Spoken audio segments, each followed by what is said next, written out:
This isn't the usual type of story posted on here, but I thought it would be worth posting. I remembered this happened the other day, and I wanted to share it. When my friends and I were 15 years old, we went on Omegle a lot. I'm sure most of you already know what Omegle is, but if you don't know what it is, it's a chat website that pairs you with a random person for one-on-one conversations. You can disconnect and start a new chat with someone else at any time though. At the time, the website was still in its prime and hosted around 150,000 people online at all times. We usually liked to mess with people and would completely make up who we were. We were young and had a bad sense of humor. Well, one day, we decided to go on Omegle and say some, very off-the-wall stuff. On that day, we decided to tell strangers that we had kids locked in our basement. Edgy, I know. For whatever reason, it was comedy gold to our 15-year-old minds, despite how distasteful it was, and we thought the reactions would be hilarious. We maybe told one or two strangers this, and they just disconnected, but then, we connected with a stranger who was either genuinely worried or wanted to play along with the creepy message. We told the stranger our joke for the day, and the stranger asked why we could be so despicable and that he would call the cops. We laughed it off and discontinued.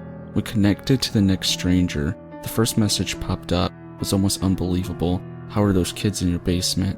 We were shocked and disconnected immediately. We tried to laugh it off for a few seconds and connected with another stranger. I'm still waiting to hear about those kids. We decided to disconnect and reconnect one more time. The last message this person sent was, "I'm still here and I'm waiting for an answer." We finally came to our senses and we got off the computer for a while. I remember being so worried that whoever that was called the cops on us. Luckily, nothing ever came of it though. After that, we stopped going on Omegle as much and didn't really spend nearly as much time on the computer as we usually would. When we did, we wouldn't say anything nearly as abhorrent and stupid to strangers again. I still wonder if a moderator was on that site and had a way to keep connecting with us, or if it was just someone that was good at hacking. I'm sure what we told the person freaked them out as much as they freaked us out. Overall, we learned a good lesson and realized that we weren't as funny as we thought. P.S. If anyone had an explanation to how that person could have kept reconnecting to us, please let me know. I've been wanting to know for years now, but I never found out. Not that creepy, I know, just really weird.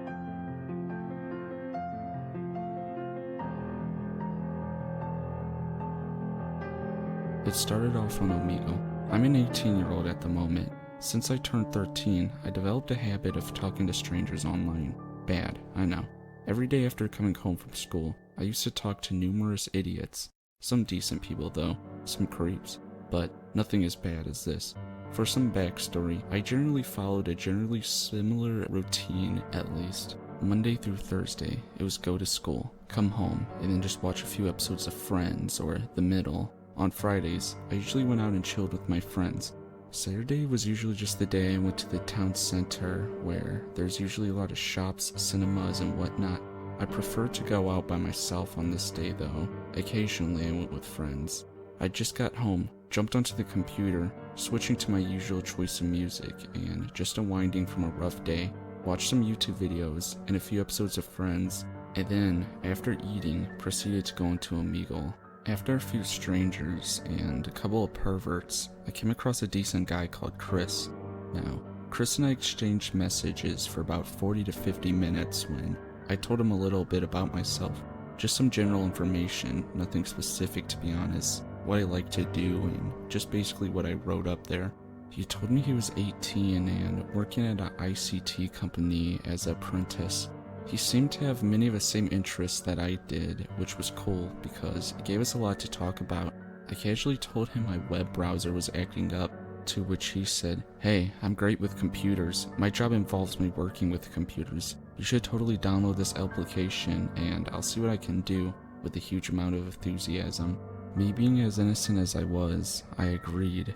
The application he told me to download was either TeamViewer or something else like that. I don't really remember. The reason I wasn't hesitant was because there wasn't really anything I had to hide on my computer. No personal details, just some schoolwork and some video games. I found it pretty neat that he could control my computer. I messaged Chris saying that I'm popping downstairs for 5 minutes and that I'd be right back. I came back within 3 minutes, seeing him erasing my web history. This didn't seem sketchy as I had a problem with my browser. I asked him after he was done what he was doing, and he said the problem is all fixed, and surprisingly, it was. I thanked him and we spoke for about 20 more minutes. We planned to speak the following evening with some tags so the system matched us together. The next evening, we proceeded to speak. This time, however, he started acting up. He was asking me questions on why I was late, and I said I was going to come online at 8 p.m. Now, I don't remember the exact time, but I know for a fact I was not even that late, like 15 minutes max. I told him not to speak to me like that and why he was acting like a fucking idiot. He went on saying, "Sorry honey, I hope you can forgive me. I love you." I'm not into guys and these messages were freaking me out. I told him to stop and he just sent me a few smiley faces. He then went on to say, "I know where you live in this town," and then proceeded to literally say my town. I know what school you go to, and a bunch of other random personal information that I had not given out to him. Our town is a small one, and there wasn't really any way he could have just guessed that. Things were uneventful for the next few days, until the following Saturday when I went shopping with my friends. We all grabbed something to eat, and then just sort of chilled at some of the benches, chatting. A man popped up next to us, asking if he could sit down. I was a little apprehensive, but my friends said they're public seats and we shouldn't stop him. He was standing on my friend's side, but when we allowed him to sit with us, he shifted right next to me. He just sat there, not moving or saying a word, but just looking straight. He then turned towards me and smiled. I tried to get up, but he grabbed my shoulder, to which my friend started shouting. He then started shouting himself directly in my ear and casually walked away. My friends walked me home that night. It got worse then, when somebody started posting blank letters through the letterbox. I was unable to comprehend anything. Random bangs on the door. When we went there, no one was there. I passed my driving test and I got a letter congratulating me. It was typed up. We still went to get the letters, just not as frequently. The police seemed to not believe a single word, but supposedly being investigated. I know it has to be that guy, so let's please just not meet.